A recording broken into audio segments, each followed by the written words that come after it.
চট্টগ্রাম কেন্দ্রীয় কারাগারে কয়েদিদের বিদ্রোহ ব্যাপক গোলাগুলির ঘটনা ঘটেছে। পরিস্থিতি নিয়ন্ত্রণে আনতে ফাঁকা গুলি এবং রাবার বুলেট ছোড়েন কারারক্ষীরা। বিস্তারিত থাকছে চট্টগ্রাম থেকে আশিক হাশমির প্রতিবেদনে। শুক্রবার দুপুরে জুম্মার নামাজের পরপরই এ ঘটনা ঘটে। তবে কোনো কয়েদি পালিয়ে যেতে পারেননি বলে জানায় কারা কর্তৃপক্ষ। এদিকে পরিস্থিতি স্বাভাবিক রাখতে কারাগারের চারিদিকে অবস্থান নিয়েছে সেনাবাহিনী। স্থানীয়রা জানান, এদিন দুপুরে কেন্দ্রীয় কারাগারের ভেতরে ব্যাপক গোলাগুলির শব্দ শোনা যায়।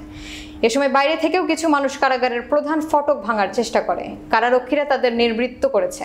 এই ঘটনা চলাকালে পুরো এলাকায় আতঙ্ক ছড়িয়ে পড়ে। চট্টগ্রাম কারাগারের জেল সুপার মঞ্জুর হোসেন ঘটনার সত্যতা স্বীকার করে বলেন, আসামিরা পালাতে বিদ্রোহ করছে, তবে কেউ এখনো পালাতে পারেনি। সেনাবাহিনী আসায় পরিস্থিতি এখন নিয়ন্ত্রণে আছে। এছাড়াও চট্টগ্রাম কেন্দ্রীয় কারাগার senior jail super Shafiqul Islam বলেন, বিশৃঙ্খল পরিস্থিতি ঠেকাতে কারারক্ষীরা ফাঁকা গুলি করেছে।